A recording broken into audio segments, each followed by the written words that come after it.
You're listening to the VSL Aviation Podcast, your source for practical aviation knowledge and Checkride prep. I'm Seth Lake, professional pilot, DPE, and Director of Operations here at VSL Aviation.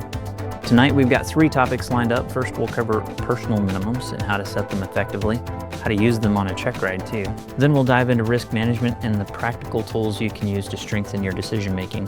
Finally, we'll wrap up with a look at Part 135 training, what it involves and what you should know if you're considering that route. After the main discussions, we'll open it up for a Q&A, and if you're watching on YouTube, drop your questions in the chat, but if you're joining us live on Discord, you can raise your hand and ask your questions live on the mic so you can be part of the conversation. Also, don't forget to check out the podcast companion thread in the VSL Aviation Discord. That's where you'll find the links and references from tonight's episode. I'll try to drop them into the links as well to the podcast. And it's a great spot to keep the discussion going after the show. I'm active on there throughout the week. We've got a trusted team of CFIs ready to help you with your questions too. So before we jump in, I want to introduce my producer, John. He's a CFI, CFII, MEI, fast team representative, and just an awesome dude who keeps the live stream running, manages the chat, and handles the final podcast edits. John, anything you want to add before we dive in? I appreciate the warm welcome, Seth, and always happy to help with what you do. And helping make the aviation community a safer place. So awesome. Thanks. Well, thanks again. And before we get rolling, I want to give a quick shout out to 2 Discord community members. We have Movie Life Matt. He completed his first solo, huge milestone. Good job. Keep us updated with how the rest of the training goes. And then Steerman 90 on completed his commercial Checkride. I don't know if it was just a single engine add-on or your initial commercial, but either way, awesome work. So congrats to both of y'all from the VSL Aviation team here. So, all right, we're going to get started with our first topic, which is personal minimums. So jumping over to the VSL ACE Guide, I'm going to use the ACE Guide to go through several different handbooks that talk about developing personal minimums and also talk about how handling risk management in general, because personal minimums is just a subset of risk management. This question actually came up before, I guess, we get into the meat of the subject here. On our Discord channel, you can ask basically anything you want. And one of the questions that came up that I starred, because I thought it would be good to talk about, came from Peter Alberti. So Peter said, I'd love to hear the group's perspective on this one. When taking a private pilot check ride, the candidate is PIC until or unless the examiner has to take over. On that basis, the candidate should, at least theoretically, adhere to personal minimums. Ideally, they are written personal minimums. That is correct. That's ideal, right? So if the weather is forecast to be outside the candidate's personal minimums, the candidate should, at least in theory, cancel the check ride. But I'm told it's common practice for a candidate to accept to fly a check ride in gusty wind conditions. So would our examiners prefer a candidate say, I'll do the check ride anyway since I have the examiner with me for safety? Or would you prefer to have yet another weather-induced cancellation because the candidate, probably appropriately, doesn't accept being PIC in weather that exceeds their personal minimums? My scenario question applies to both extreme cases. I know someone who went up with winds 22 gusting 30, as well as negligible cases, like personal minimum winds are 15 knot max and the actual winds are 16 to 17 knots, which in my book means no-go because winds should never be exceeded until you change them purposely. So I thought that was a great question. We actually had a longer discussion within Discord, and I think there was enough discussion that I wanted to make it kind of the key for today's topic because I think it's important. So Peter brought up a good point of, all right, well, we don't just need to set personal minimums, we need to adhere to them, and that means no matter what. So, if you've been waiting 2 months for your check ride, you finally got a check ride. The day of the check ride, the winds are exceeding your personal minimums. Should you cancel? And the correct answer is yes. In general, that should be the case. Now, there are ways that we can mitigate the risk, and that's what we're going to talk about because we're going to practice risk management here, and that was kind of my answer within Discord. So that's the discussion that I want to have tonight. As far as from an examiner standpoint, because that's what I talk about here a lot, is, I've had plenty of people cancel check rides because the weather isn't cooperative. It's outside their personal minimums. It may be fine for me to fly in. It may be fine for you to fly in, but the applicant, they're just not comfortable with it and they decide to cancel. And that's completely appropriate, right? What we don't want to do is we don't want to develop personal minimums and then change them all of a sudden, which basically means we don't have personal minimums just to accomplish a specific flight. And that includes the Checkride. And we can't really use the examiner. Me being on board as an examiner doesn't really count as a risk mitigation tool because effectively I'm just a passenger, right? If you're using me as a way to manage your risk, then that's not right. Because if I have to take over to keep us safe, then that's an automatic disapproval. So you don't want that happening, right?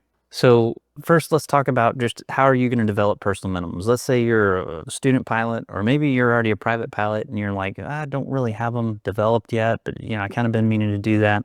So I'm going to introduce you to a couple tools here. All this is available for free on the FAA's website. It's available for free on links on the Discord channel. So go to vsl.aero, you can join Discord, and you can find all the links that I'm going to talk about. But they're also all included in the VSL ACE guide, which I sell, and it combines all of these handbooks into one document, so you don't have to have all these different documents. So the first place that I'm going to go to talk about personal minimums is going to be in the Private Pilot Airman Certification Standards. So that's the document that you use for the test. If you've watched my stuff, a lot of the stuff's over ACS topics.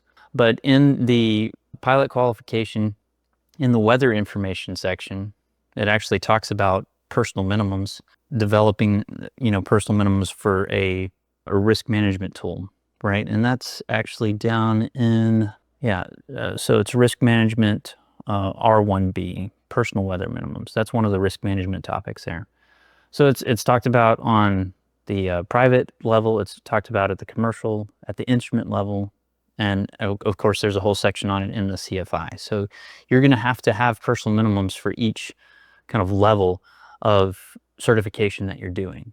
So the first place that it talks about it as far as how to develop them is in the Pilot's Handbook of Aeronautical Knowledge, the PHAC, right? Everybody calls this the PHAC. And I'm working on 25 Charlie. That's the latest version of the PHAC. And in chapter 2 of the PHAC it's all about aeronautical. So chapter 2 is all about aeronautical decision making. And ADM, which is a part of risk management, which includes personal minimums. So you can just word search personal minimums and they come up dozens of times here in this specific section here. But if you also go to the CFI handbook, which is kind of a weird place, like if you're a private pilot, you don't think about going to the aviation instructor's handbook to learn stuff, but there's good information, there's good information in there, and it's free from the FAA. And also if your instructor isn't teaching you that, you can kind of nudge them along and say, hey, Mr. Instructor or Mrs. Instructor, the Appendix D of the Aviation Instructor's Handbook has a personal minimums checklist. And so this is a great one right here, the personal minimums checklist.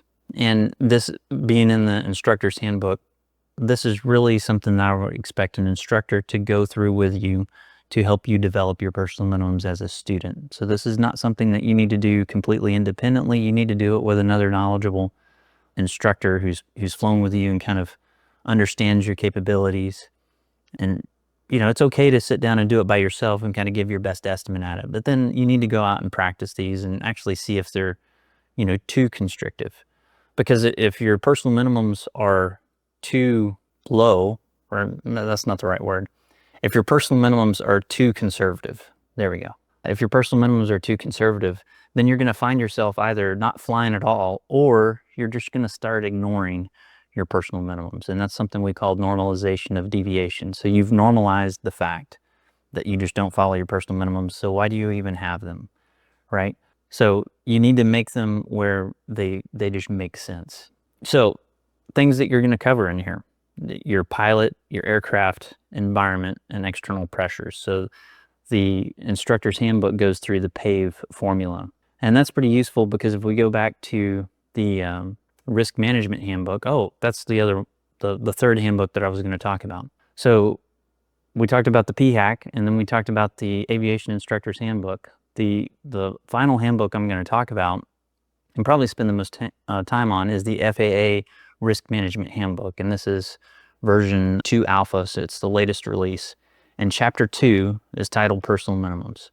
So this chapter It goes through, let's see how many pages are in chapter 2 here. It's not incredibly long. Yeah, it's only 6 pages long. So this 6-page of the risk management handbook talks about in pretty good detail on how you're supposed to develop or expected to develop personal minimums. And then it goes on, the rest of the handbook references personal minimums, dozens of times. So it defines it here in chapter 2, and then it uses it throughout the rest of the manual. Okay, so we're not going to go through blow by blow on like how to construct your personal minimums, but those are the tools you need to be using to develop your own personal minimums. That's the source data. So at the very least, prior to the Checkride, make sure you go through, read chapter 2 of the risk management handbook, get your personal minimums formalized, and a great tool to do that in is the CFI Appendix D, which is your personal minimums checklist, right? That's where I would recommend.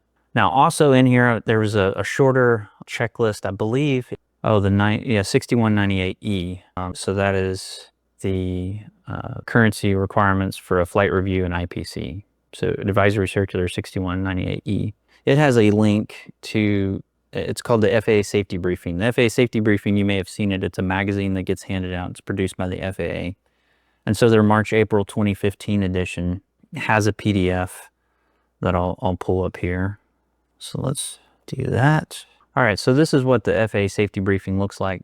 Again, it's a magazine. You've probably seen it laying around on FBO tables around the country. Hopefully your FAST team representatives are out there posting that, making sure that there's copies. That's also archived on the FAA's website. So you can just go to the FAA Safety Briefing. In fact, I'll post a link in the show notes on how you can sign up for this, and you can find all their archival versions of this FAA Safety Briefing. So towards the back, here we go, right here is your personal minimums section. And it's just a little 2 pages of a PDF that you can print out and fold and fill out, and it's a good checklist format if you wanted to use this versus the minimums that are listed in the Aviation Instructor's Handbook. But either of those would be really good to have going into your Checkride. So let's talk about on a Checkride or any other flight, right? You've developed your personal minimums and you've got an important flight. Let's say it is your Checkride and the winds are out of limits or the ceiling is below what your personal minimums state. So this is where we sort of pivot from risk avoidance, or not pivot from risk avoidance, but we start to manage risks, right? Personal minimums are a part of risk management, and risk management is just that. It's managing risk. It's not avoiding risks. So we can't really participate in aviation and just avoid all risks, right? We're accepting a certain amount of risks all the time. And one of the kind of the axioms of risk management is we never want to accept a risk that is basically the risks outweigh the reward. So an unnecessary risk would be a way of looking at that. And we want to be able to manage those risks rather than just avoid them. So what I mean by that is the ceilings are low. So what could you do? You could just not fly. That would be risk avoidance, right? Well, you could go up and you could do the flight. Well, now you're accepting an unnecessary risk because you said, hey, I'm not comfortable with, let's say, 2,000-foot ceilings. And now I'm scud running. Things can be, that could lead to a bad outcome for sure. So an alternative to that is you could shift your departure time. Okay, well, that makes sense, right? We're not avoiding the risks necessarily. We're just shifting our departure time to where maybe the weather is more favorable. But if we need to fly right then that's not going to work for us. So how else could we do this? Well, we could manage the risk by bringing another pilot with us. So a safety pilot in this case, a safety pilot or an instructor. So now with their higher experience level, obviously that would kind of be one of the factors you would want to count them as a safety pilot. You could bring them along and now you can accept more risk because you've managed that risk, right? You've maybe gone from being a single pilot resource management to now you've got a more of a crew environment. You can offload some of the tasks to that other pilot. That other pilot may be more comfortable with that weather. Now, obviously, if their personal minimums were lower than what the ceiling was or higher than the ceiling was, then that wouldn't be, too pilots that have bad personal minimums going out in bad weather doesn't make it right. So you would want to bring a pilot that's comfortable with that weather with you. So that would be a way that you can mitigate that. You could also maybe mitigate it with the type of mission that you're doing, because personal minimums are pretty general and we can't make permutations of each different scenario that could come up.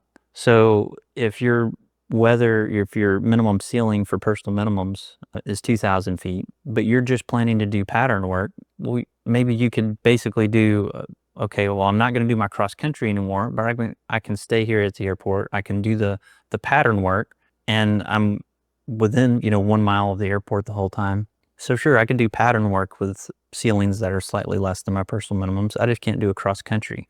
So we've managed the risk, right? Instead of taking on the added risk of going cross country, we've managed it by staying local and not doing a complex cross country flight.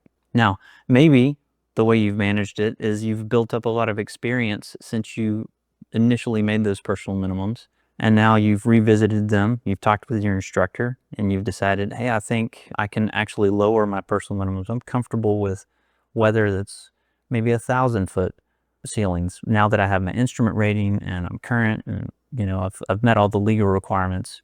These personal minimums are old and they need to be updated. That's something that's a discussion you would have to have with kind of your mentor pilot or your instructor, whoever helped you develop those.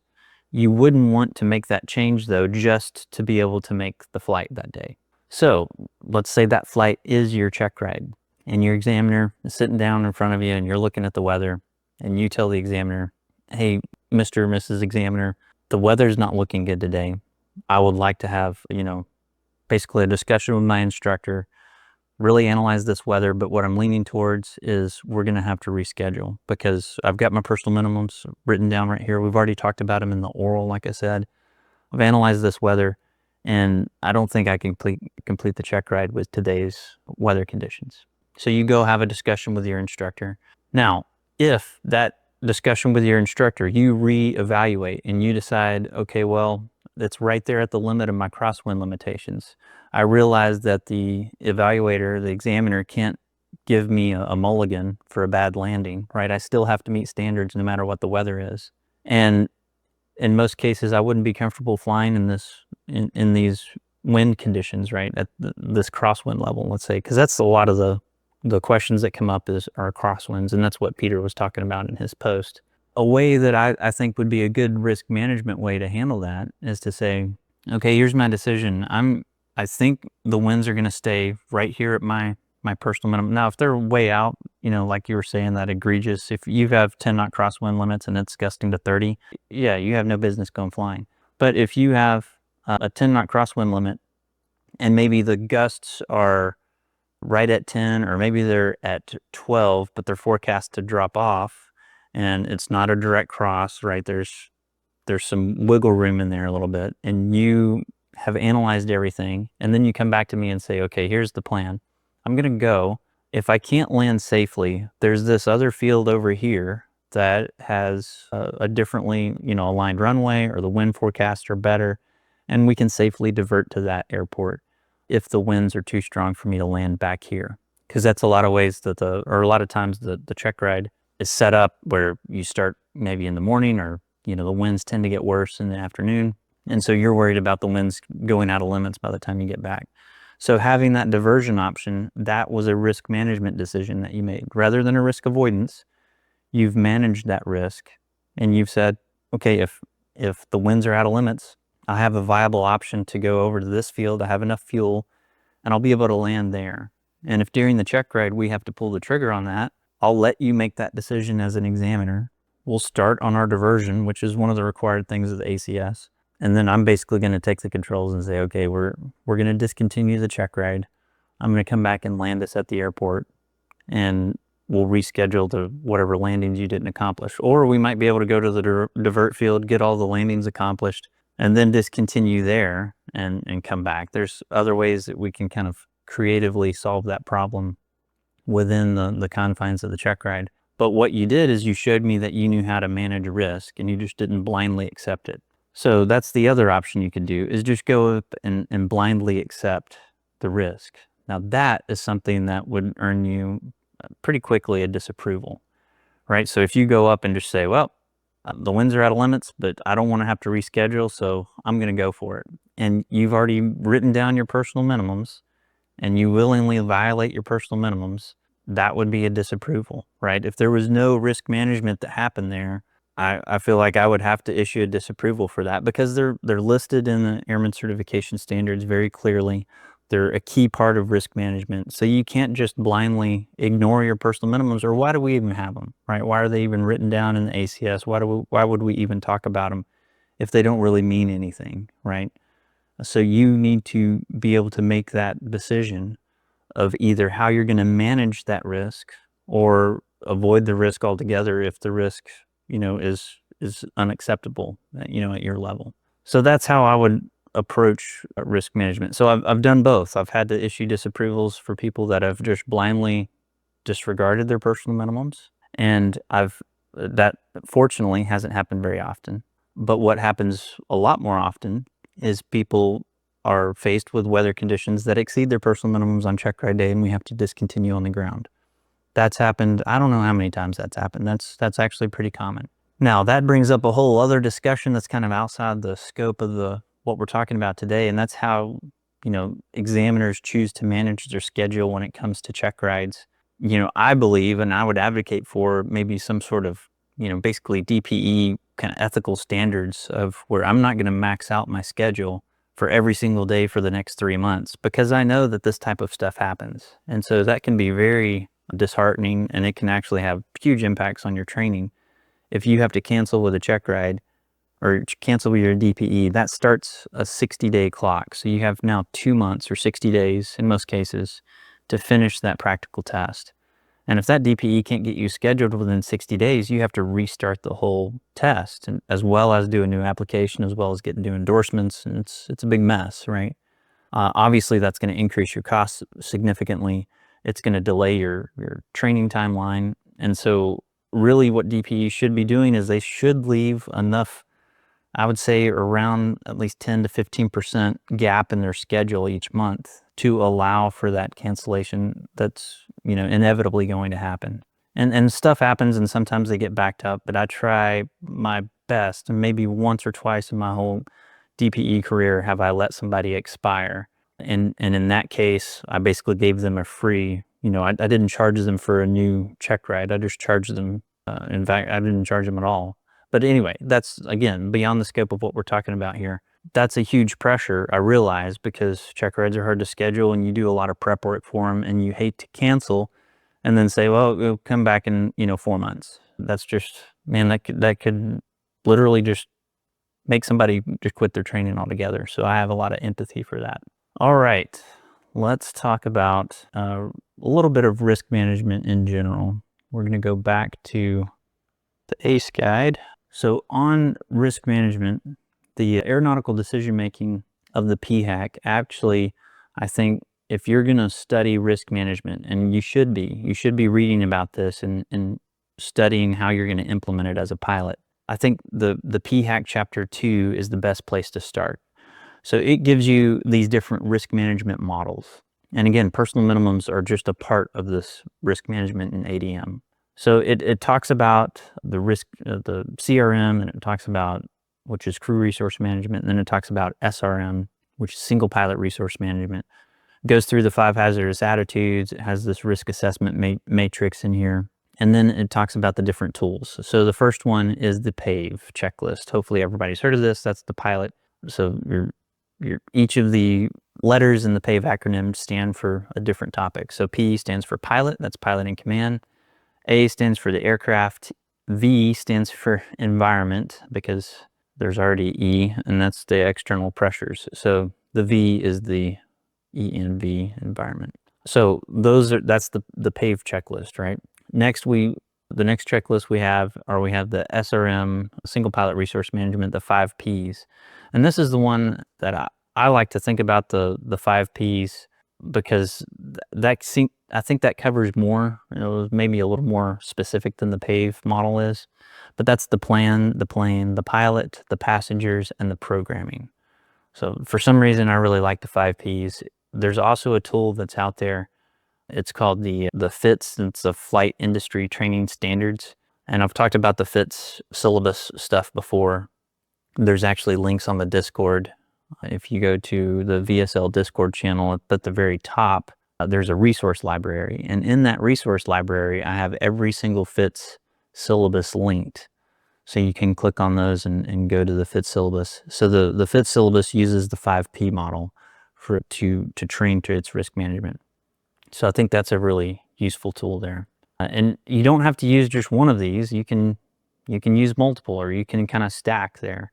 Next, we have the CARE checklist. This is the one that I hear probably the least amount. And the pilots can perceive hazards by using CARE checklists. And so that's consequences, alternatives, the reality, and external factors.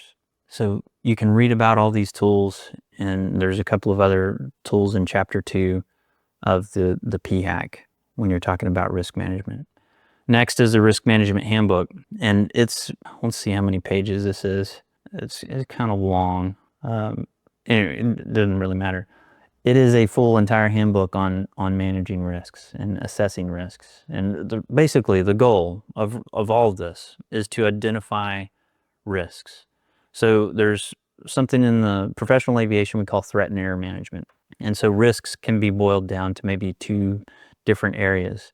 They can come from threats, or they can come from errors, right? Those are the 2 types of risks that are there. So threats are external to us pretty much. A threat would be something like bad weather, right? That's a common threat. A threat might be adverse terrain, or adverse weather and terrain, right? Those are 2 threats that may be working together. And then we have errors. Errors are things that we do, and sometimes errors can be caused by threats, and sometimes threats can cause us to have errors.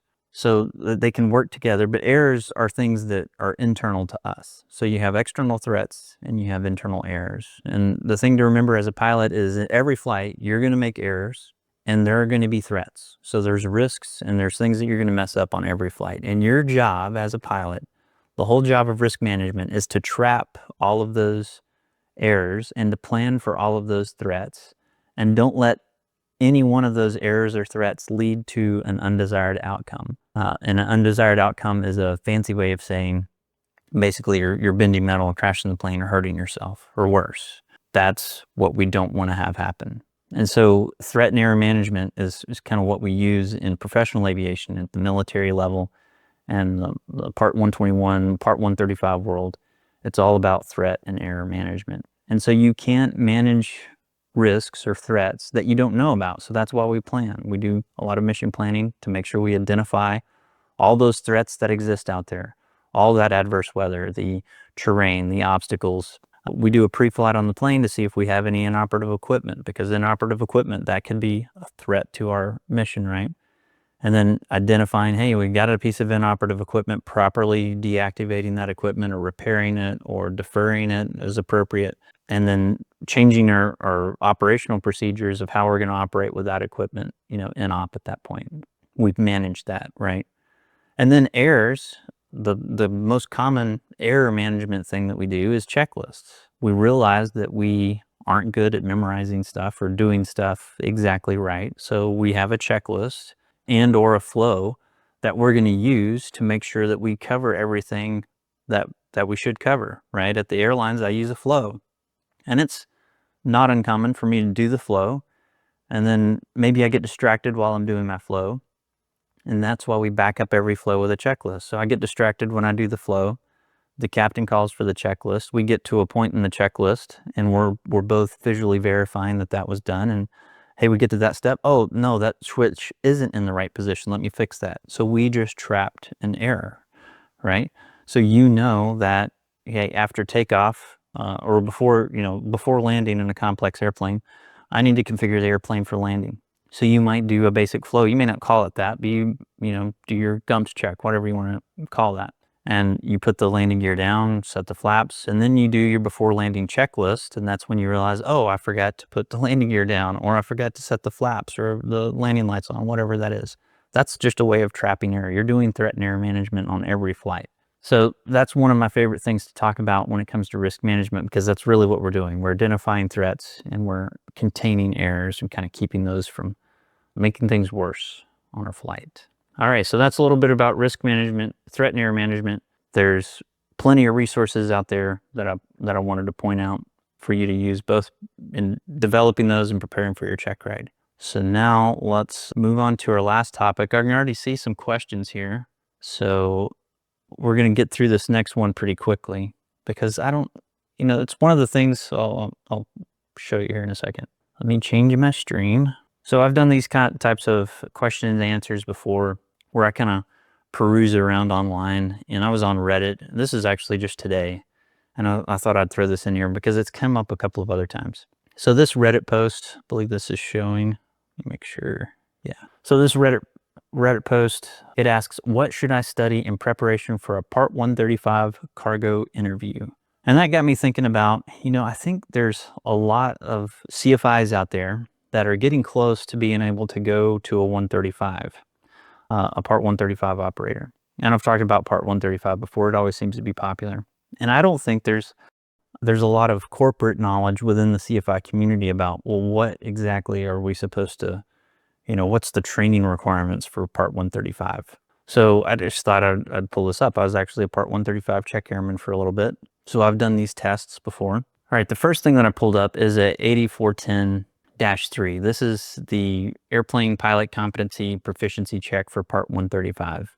And this might be an older, out-of-date version, but you could just Google this form and it pulls up on the FAA website. I'll link it in the show notes, and it's linked on the Discord channel as well.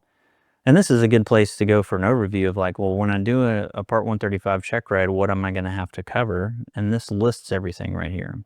So up here at the top, you can basically see we've got 3 different check rides.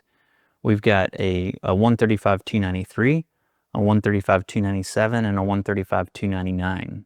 Now to find what each of those mean, we go to Part 135, and it's in Subpart G, and that's our crew member testing requirements. So our 135-293, that's our initial and recurrent pilot testing requirements. So if you click on that, it will open up. So we're in Part 135-293, and you can read through the different topics that you're going to have to talk about for your initial or recurrent training. And this is going to happen every 12 months at a Part 135 carrier. So that's the first place you're going to go. Then back into Subpart G. So we need to do the initial. Then we have to do the 135-297. That's our piloting command for instrument proficiency check, IPC. So our Part 135 IPC is listed here. In paragraph B, it actually gives the specifics of what we have to do. It works out to being more than just a Part 61 IPC. This is not the same. It's a little more complicated than that. It's really more like the ATP check ride. It's going to be a minimum of 4 approaches. You're going to do a couple missed approaches, couple precisions, couple non-precisions, a circle. All that has to be done for your IPC. And this has to be done every 6 calendar months, right? And then we go back to Subpart G. We have one more that we have to do, and that's our line check, and that's our 299. So Part 135, 299 has what we have to do in our line check. And going back to that check ride form, that competency check, you can see we've got the 135, 293, 297, and 299. And then it has these helpful check boxes down at the bottom. And it includes the stuff that you'll have to talk about in the oral, because there has to be an oral or written exam with each of these. Your ground operations, your takeoff departures, your in-flight maneuvers, your instrument maneuvers, your landings, your non-normals, and then if you're in a seaplane, your seaplane stuff. So that's what you have to do every 6 months or 12 months at a Part 135. So before answering this person's question of what should you prepare for the cargo interview, it wouldn't be a bad idea, if this is your first Part 135 experience, is to get into the Part 135 regulations and understand actually what are they going to, what am I going to have to demonstrate for the check ride? And you can see that it's pretty instrument heavy, but it also has topics about systems and weather, instrument approach procedures, all of that stuff is fair game for both the interview and the initial training. So that's a really good place to look at if you're bored as a CFI. Start perusing through Subpart G of Part 135 and kind of seeing, hey, could I demonstrate proficiency at all these different things right now? And if you're a little weak on your instrument, maybe it's time to brush up if you're about to go to 135. Okay, that is the topics. let's get to questions. So I'm in Discord. I've got the live chat pulled up. Let's see if there's any hands raised. I don't see any. So I'll start with the first here. We've got Nils. Hi Seth, studying for my CFI and having trouble with the 8s on pylons maneuver. The way I learned was that bank angle remains constant and I use pitch to maintain the pivotal altitude, but I've been seeing different sources saying that changing bank angle may be necessary due to wind. Would it be wrong to tell a commercial applicant to not ever change bank angle while maintaining the pylon?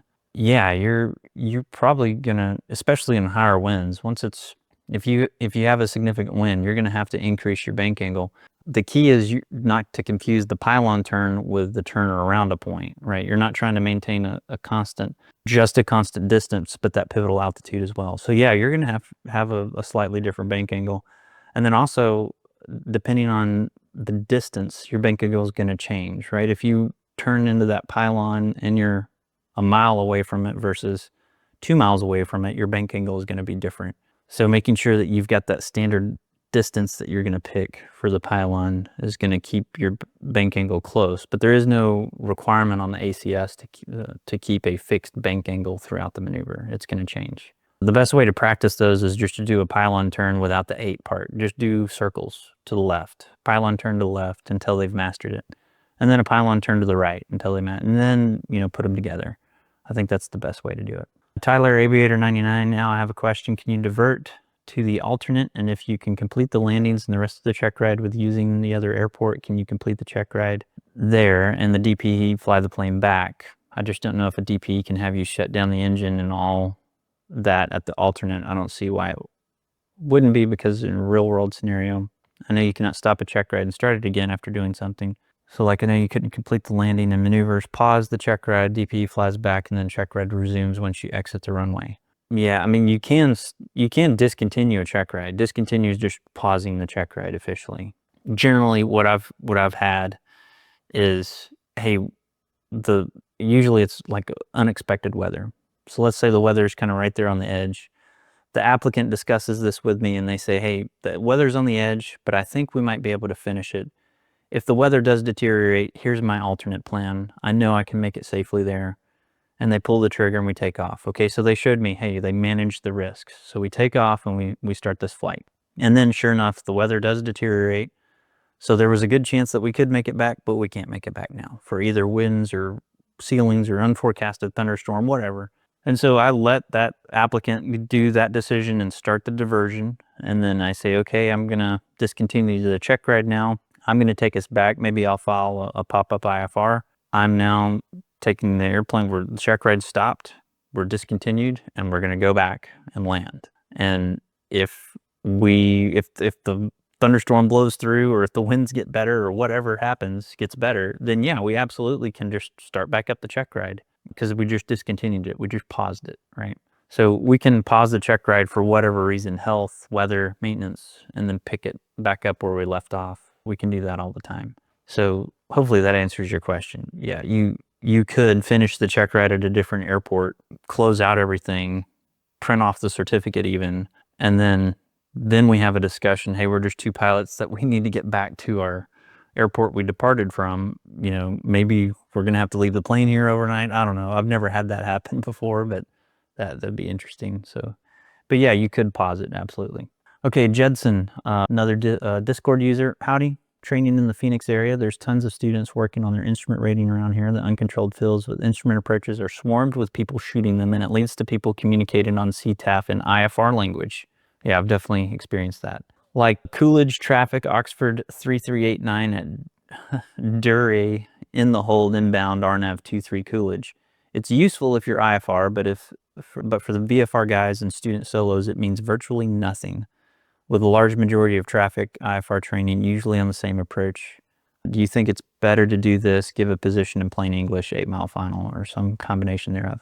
Yeah, I do kind of a combination. I definitely give distances. I just give distances. So in that case, I would say Oxford 3989 or 3389 on an 8-mile straight in runway 23 Coolidge. Now everybody knows where I'm at, because an instrument person understands that, and I may throw in a check ride instrument approach or something like that, so people maybe know that are in the pattern and hopefully pay it forward of realize, hey, this guy isn't just practicing, they're on a check ride. So maybe I need to break out the pattern so they can get this done, I'm not expecting it, but that's something that I would personally do. So yeah, absolutely. I'd hate it when people just they speak IFR, like you said, because the student pilot has no idea what you're talking about at that point. Okay. Question from YouTube, a video on the new night currency, persons versus passengers thingy. Yeah, that's something that I actually talked about, I think, earlier in the year, but I'll do more on that. But there was a change on the persons versus passengers that happened.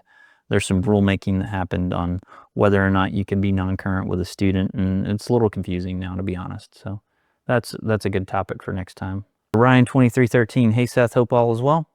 Thank you for the awesome content. Downloaded Ace Guide. It's been fantastic. Great. Glad to hear that. My question is, how would you judge your aiming point for different atmospheric conditions? Wind, density, altitude, and I'm talking about for an aircraft like Archer, which has an approach speed of 66 knots, mainly for the power off 180 in short field. Thank you for all you do. You bet, Ryan. This is a good question.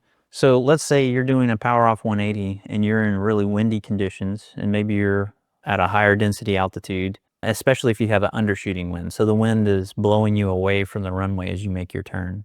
I am going to change how I fly the pattern slightly there, right? I'm going to fly a tighter pattern for sure than I probably normally would. And that's going to give me a little bit of excess energy.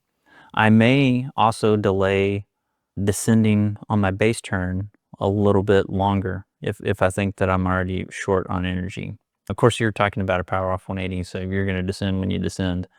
But one of the things you can change on your power off 180 is making sure that you're closer to the pattern. That's a energy management piece that a lot of people don't consider. So, and that has a really big impact. So if I'm on a low energy day, so high, hot, heavy, I'm going to fly a tighter pattern. If I'm not concerned about that, then I can fly closer to a normal pattern. But I'm definitely not going to delay that turn on my base, right? Because you pull the power of being your point. If you don't immediately start that turn, you're really setting yourself up to getting low on energy. And then you can't get energy back on a power off 180, but you can lose energy on a power off 180 pretty easily with slips or flaps if you have them. Landing gear, there's all sorts of ways to get rid of energy, so that's good. All right. Yeah, I think somebody posted the 9066, so I'll pull that up. I think I still have the ACE guide here. All right, so non-towered airports, 9066. Where would that be? Yeah, I think it's in section 10. It talks about our IFR traffic. But that advisory circular is the place to go if you have any questions on non-towered airport operations. So yeah, definitely spread that around with people there at, I'm guessing that's CAE with Oxford. I think that's CAE call sign. Anyway, Coolidge is a real popular airport down there south of Phoenix to do approaches. It's non-towered and it can get very congested. So making sure that you're just making distance calls, I think, is really important. Just as a reminder to everyone who's in the Discord, you can raise your hand and you can actually speak live on the show with Seth. I can call you to the stage that way. There was one at the very beginning from YouTube, from Joiner Angel, about whether a tailwheel or high performance endorsement can be given out by anyone or if it has to be a CFI who has the endorsement already. Yeah, it has to be a CFI that has the endorsement. That may be different for a sport pilot. Don't get me lying about sport pilot privileges, but for everybody else, yeah, it has to be a CFI. Okay, Tyler asks about last week someone messaged an LOI about the 6-month grace period. I'll have to look on that, Tyler. I'm not sure which one we were talking about on the 6-month grace period. What question do you have about the 6-month grace period, Tyler? Because we had discussed last week that the 6-month grace period is a thing, but it's sort of also not a thing because it's not actually called that in the FARs. It's just sort of the colloquial term for the fact that the FARs allow this period of time where you don't have to do this IPC. So there's not really a legal interpretation that is pertinent to that, if I understand the question right. Yeah, that's what I remember talking about. It is just it was a confusing term because there's not officially a grace period.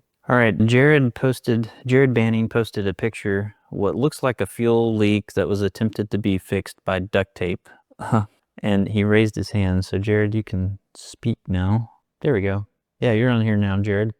Awesome. No, you're exactly right. That is a corroded rivet on the bottom of a Piper Archer fuel tank. We went out to fly it today. It's a known issue on the airplane, and I have a check ride next Thursday.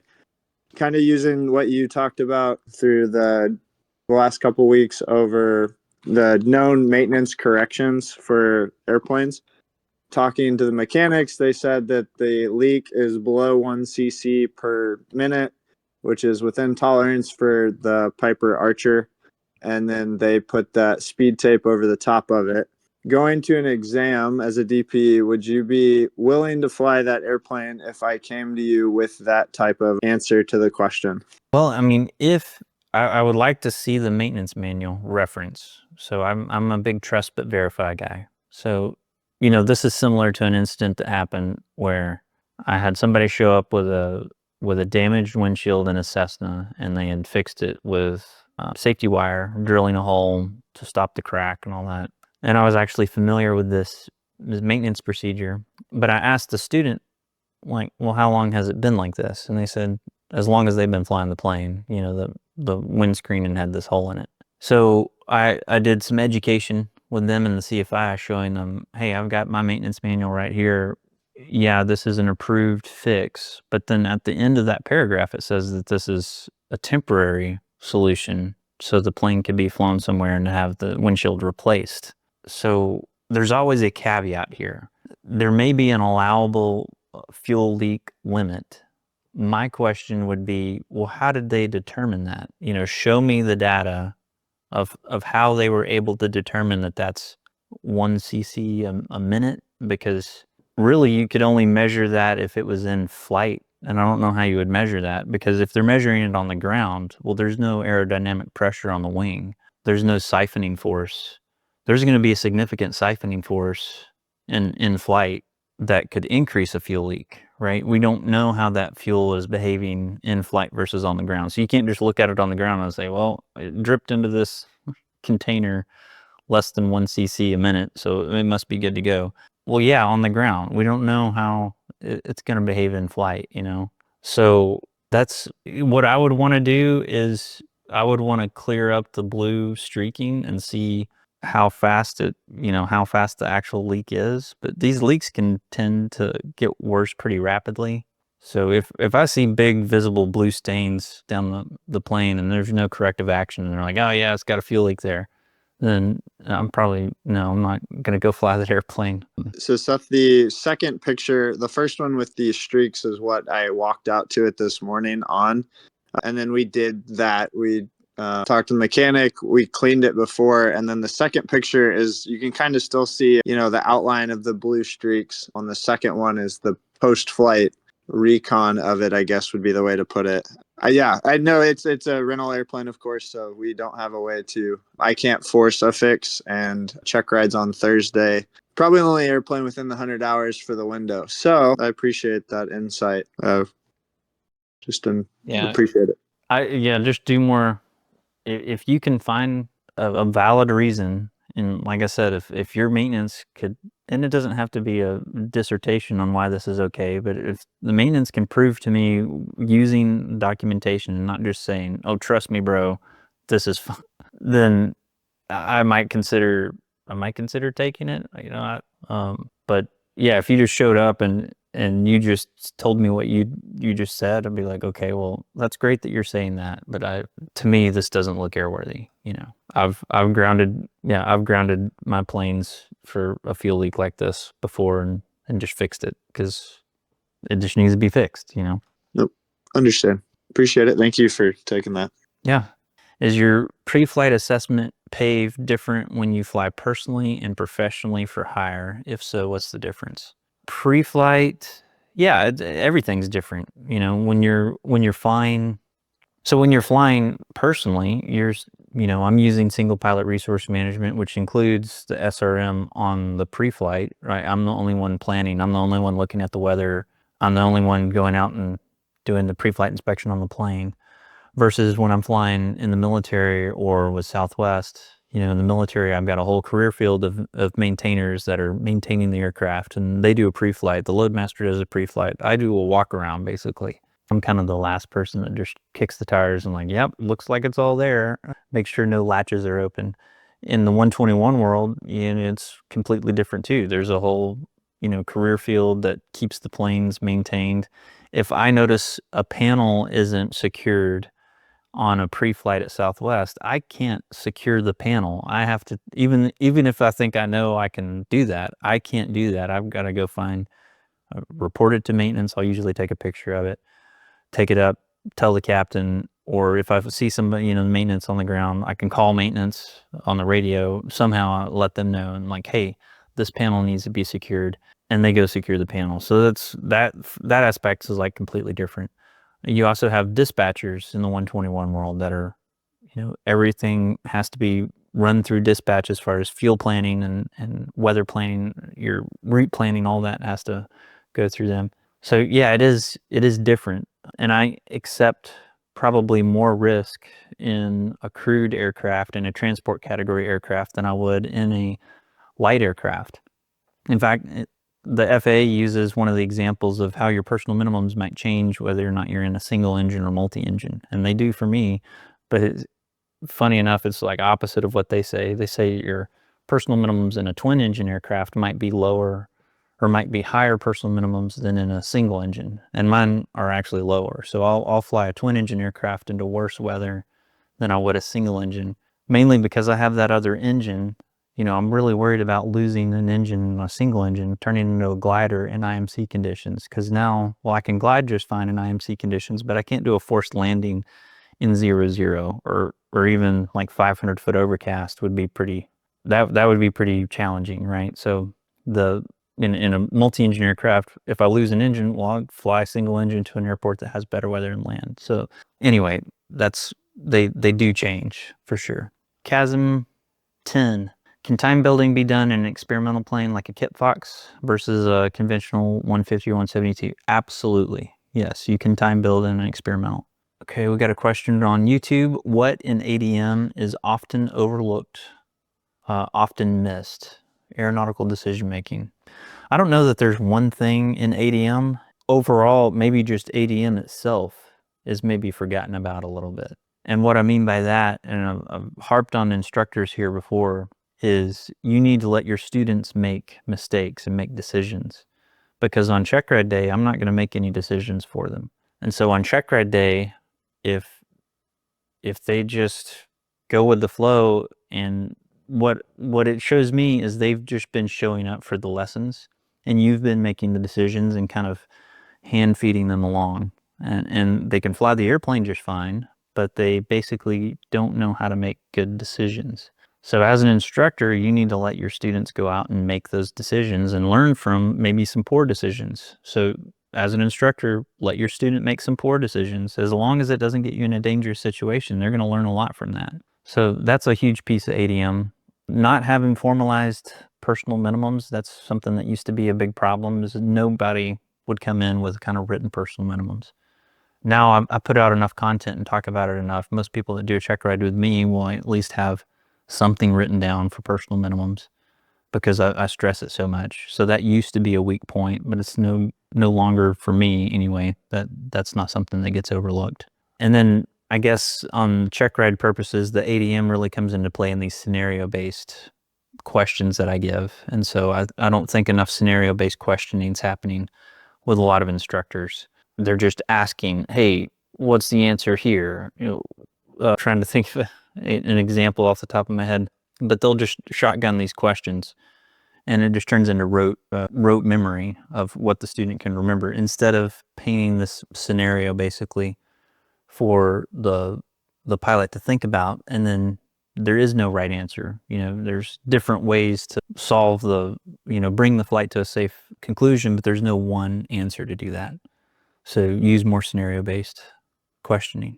Could you go over the right procedure for inop equipment? Say a landing light is inoperable. Yeah, let me pull this up. So what I recommend everybody use, and this is just for Checkride purposes. I love using source data. I can't stress that enough. If you're going to do something in a Checkride, if you can do it based off a FAA document and show, this is a useful tool I found on Pilot Cafe, whatever your gouge might be using. So here we're going to go to the ACE guide. Again, this is available. The advisory circular here is free online. You can just Google search the advisory circular 9167A, and there's a 91213D decision sequence. And so right here is your decision sequence. And if you're listening on the podcast, basically it's a decision tree. It's found on page 4-4 of the advisory circular that we were talking about, 9167A. One of the last parts of that decision sequence is to do a risk analysis. And so the safety risk analysis is on the previous page, and it's just a bullet list of basically things you can address. So things like night operations, adverse weather, en route environment, diversion, alternate airport options, all of those become different things that you need to consider before you go up with an inoperative equipment. For the landing light itself, what that would do is it would drive you to look in 91205. You can pull up 91205, but basically your landing light is not going to be required unless you're flying with passengers. I think just for hire at night. But based on the risk analysis, you might say, no, I still don't want to fly without a landing light, which I think would be a prudent, risk analysis for you to make. There's things that will change this too, like the existence of a KOEL or an MEL for your aircraft that you're flying. So that's why there's no one way that you can answer this. And I don't want you learning just one way, because as you go on in your flying career and fly more advanced aircraft or different aircraft, you're going to answer that question differently using the MEL procedures or a KOEL or op specs for the company you're flying for. All those are going to be different. Drew Laughinghouse. I know that guy. How you doing, Drew? Thoughts on Boeing selling off ForeFlight and JEP? I'm not surprised. Boeing hasn't always owned them, obviously. They've owned Jeppesen longer than they owned ForeFlight, but they acquired ForeFlight just a few years ago. I don't know. There's a lot of clutching of pearls over people worrying that I forget what you call them, like a finance company, basically, or private equity buying ForeFlight, that they're going to jack up the prices, jack up the stock price, make it worse, and then leave it. And I don't know. I think it's a really pretty valuable piece of software. So hopefully they just foster the current team there at ForeFlight. I'm not really in a position to answer though, because I don't, if maybe if you know anybody that works at ForeFlight that could give us an insight, they're probably not going to, but that would be the best place to figure out. I'm an optimist in general, and I don't think it's a huge deal. We'll see. If in a year they've, doubled prices, then yeah, I'll be wrong. But what I wish they would do is combine JEP FD Pro and ForeFlight, and that would be really nice, because there's some things in JEP FD Pro that I really like that ForeFlight doesn't have. And overall, I think ForeFlight's a better product, but a lot of the airliners are using JEP FD Pro, so maybe they make it better in that way. That's my only thoughts there. I'm optimistic that it's not going to be that bad. Okay, Winston, someone brought this up earlier in the instrument discussion channel. I know you're a bigger fan of memorizing how and where to find official information like map legends, but are there things that the candidate really should have memorized? Yeah, there's certain things you need to have memorized, but I don't want to start this exhaustive list. There's certain things that you need to have closer to a direct recall than others. So, for instance, what allows you to descend below minimums? You don't really have time to reference the FARs when you get to minimums to decide if you can descend below them. So that's something that you need to have more of a direct recall than other things. But that's one of those areas still that, I personally just kind of use paint, pavement, and lights. If it's paint, pavement, or lights involved with the airfield, then that's going to allow me to descend below minimums in most cases, unless there's different caveats for the aircraft or whatever. There's always exceptions. So having that memorized, having your, if you have no tool to know when you need to file an alternate, then yeah, that's a problem. If you don't know how to reference it, if you don't know what the minimums line means on the instrument approach plate, Yeah, technically you could look it up, but if you're in the midst of doing an approach, do you really have time to look up, well, what does that number mean there? So yeah, there's certain things that you need to have better recall of, I think, than others, but I don't want to start making like I said, an exhaustive list of things you need to have memorized. Well, any other questions? I don't see anybody typing, don't see any hands raised. I appreciate y'all hanging in there. Again, if you have any questions that come up, check out our Discord channel. You can ask them there. We're starting to do a weekly roundup, and I'm actually going to record that probably in the next, maybe right after this. But basically what we do is there's some cool tools that use AI that can go back and look at all of our questions and conversations that we've had over the past week. It consolidates them into kind of a weekly recap, and I can go through and make my tweaks, and then I'll read that off as like a short form podcast and release it on Discord. It's something I just started last week, so that's going to be coming in this week. That's kind of a new feature there. You can always ask questions on this thread, or you can ask questions in our main thread of Discord, or you can email me your questions at sethlake@vsl.aero. So you can find all the contact information, all the Discord information at vsl.aero. That's where you can find it all. But with that being said, I really appreciate everybody hanging out tonight, and I look forward to talking to y'all again soon. Take care. We'll see ya.